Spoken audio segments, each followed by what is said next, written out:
Olá amigos e amigas infernautas, eu sou o Gabriel Paixão e bem-vindos ao canal do Boca do Inferno, sua principal fonte de terror na internet, agora no YouTube. Já fazem quase 2 anos completos que esse cantinho do YouTube costuma trazer à luz e tenta fazer um pouco de censo a obras relativamente desconhecidas e com isso fazer algumas recomendações, digamos assim. Há várias abordagens do cinema fantástico, das sofisticadas a principalmente as grandes bagaceiras de todos os cantos do planeta. Com isso em mente, no vídeo de hoje eu precisava corrigir uma heresia, uma ausência que não será mais notada na nossa playlist, pois finalmente vamos acompanhar uma obra de um diretor que provavelmente seja um dos mais reconhecidos e referenciados quando se trata sobre podreiras de baixo orçamento. Vamos falar brevemente um pouco sobre a vida e obra de Edward Davis Wood Jr., ou simplesmente Ed Wood. Nascido em outubro de 1924, Ed Wood procurava realizar o sonho americano à sua maneira, começando no cinema com curtas-metragens e depois partindo para obras mais ambiciosas, camelando como pôde orçamento para os seus filmes seguintes e nunca conseguindo aprimorar o seu parco conhecimento de técnicas de filmagem. Conseguiu conservar uma amizade importante com o ex-astro do horror, Bela Lugosi, que muito velho e muito antiquado para o cinema fantástico dos anos 50, conseguiu encontrar em Wood um amigo e a possibilidade de ambos de ganhar alguma notoriedade, quem sabe até ganhar alguns trocados. Todas as suas obras, invariavelmente, foram feitas com o coração acima de qualquer outra coisa, e por elas futuramente se tornaria uma referência. Falecido pobre e desconhecido há exatos 40 anos graças às frequentes revistas, à sua peculiar falta de estilo em seus filmes, que inclusive fizeram com que sua produção mais conhecida, Plano 9 do Espaço Sideral, fosse considerada a pior de todos os tempos, injustamente devo acrescentar, e também através da cinebiografia de 1994, dirigida por Tim Burton, Ed Wood finalmente se tornou cult. Mas apesar de estar prestes a fazer 60 anos, nós não vamos falar sobre Plano 9 do Espaço Sideral. Tudo o que vocês quiserem saber sobre ele, vocês podem encontrar no texto na Boca do Inferno. Tudo super completo, o link também está na descrição. Hoje o assunto é seu filme anterior, contando com a última participação de fato de Bela Lugosi e de certa forma ainda pior do que Plano 9. Essa é o review de Bride of the Monster, ou A Noiva do Monstro, de 1955.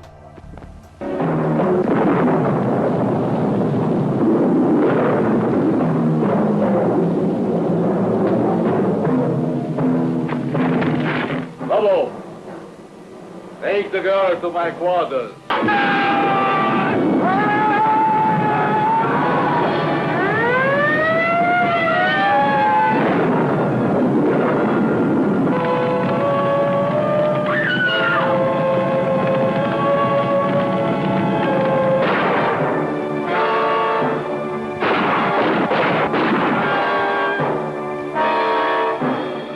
A história começa em um pântano onde 2 caçadores estão presos no meio de uma tempestade violenta.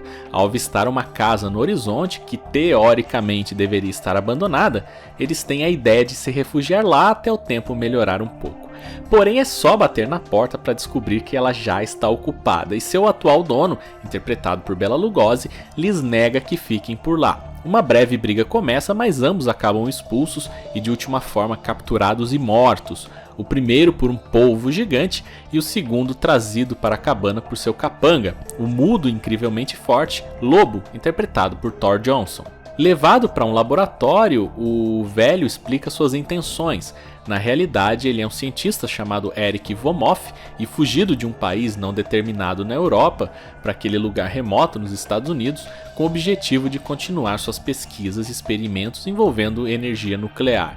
O segundo caçador acaba morrendo quando Vormoff bombardeia energia nuclear diretamente para dentro do seu cérebro usando uma traquitana típica de filmes assim. Na delegacia de polícia no dia seguinte, o capitão Tom Robbins, interpretado por Harvey B. Dunn, chama o tenente Dick Craig, interpretado por Tony McCoy, para uma conversa. O motivo é que depois de 12 vítimas desaparecidas e a imprensa, junto com a pressão popular cada vez maior, eles não fazem ideia de como encontrar os responsáveis.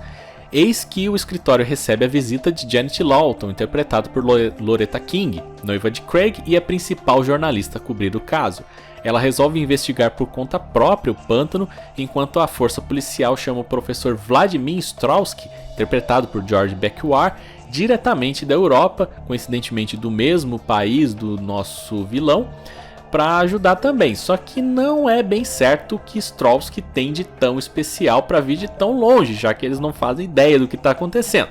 Mas enfim, Janet toma a dianteira e vai na frente, logo que anoitece. Mas um acidente com seu carro faz com que ela perca a consciência e acaba sendo resgatada por Lobo. Ela acorda na cabana e se encontra prisioneira de Vornoff, sua potencial 13ª vítima.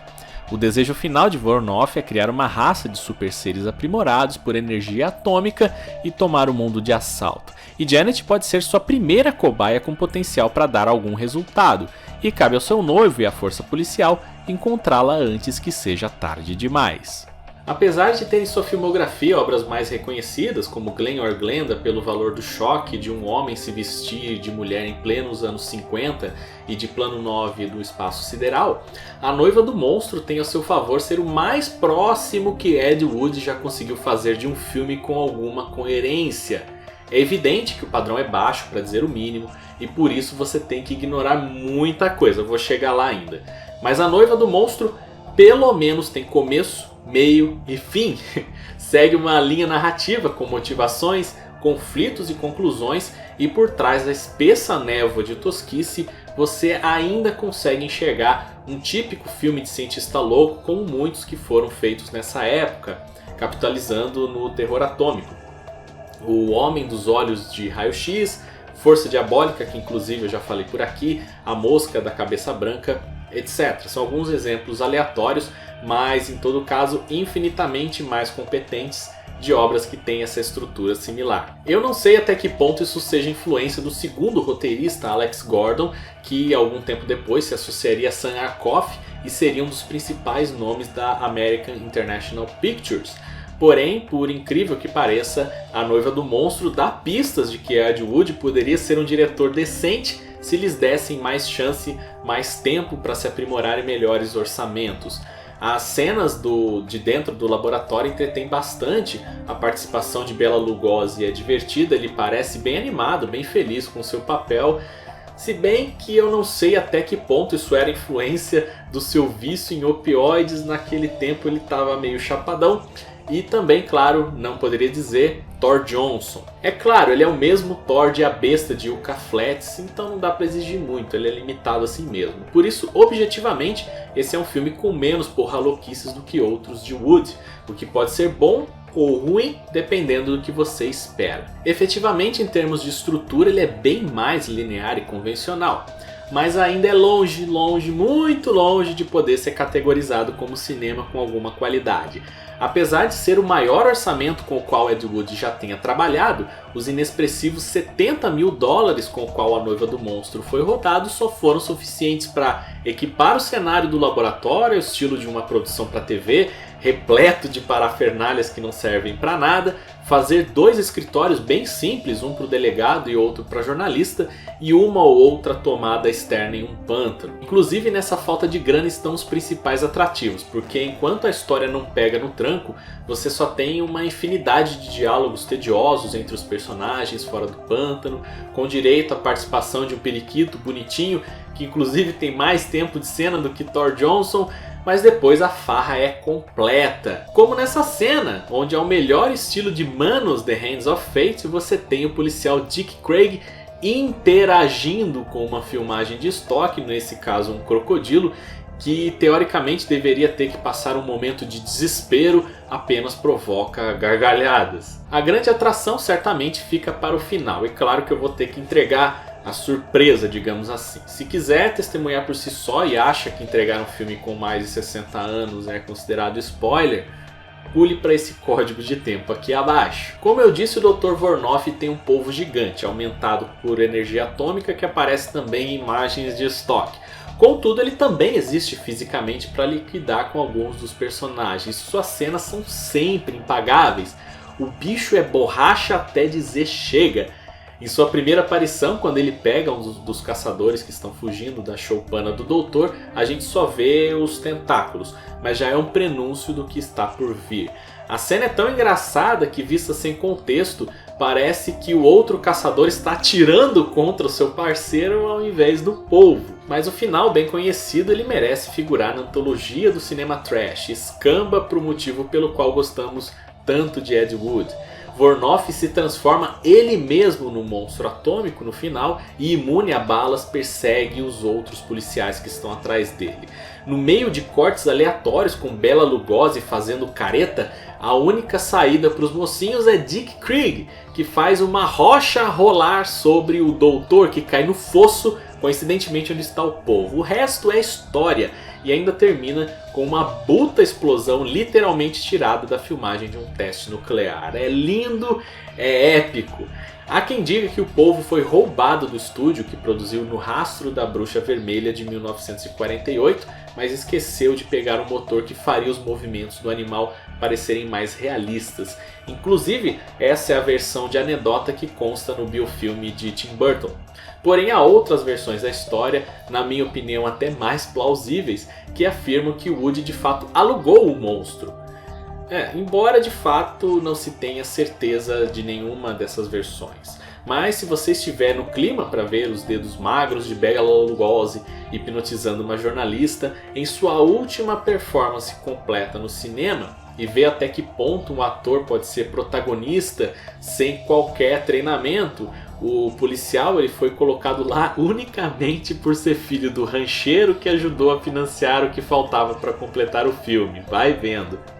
Ou então você pode assistir no YouTube, e também tem em DVD que foi lançado no Brasil pela Continental ou ainda pela Flash Star, esse último numa versão que foi colorizada digitalmente em 2008. Ele é um filme curto, seja pelo valor histórico ou pelo mero entretenimento, ele vale sua atenção.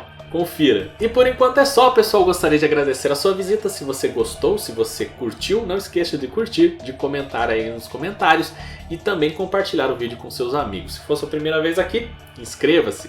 Gostaria de agradecer especialmente os apoiadores do Padrim do Boca do Inferno, que a partir de R$1 por mês ajudam o site e ajudam o canal a se manter de pé. Se você gosta do nosso trabalho e considera ser um apoiador, o link está na descrição do vídeo. Também gostaria de convidar vocês a acessar bocadoinferno.com.br, que tem atualizações diárias com artigos, críticas e notícias e tudo relacionado ao cinema fantástico. Eu vou ficando por aqui, semana que vem tem mais Reviews. Um grande abraço, até lá! Tchau!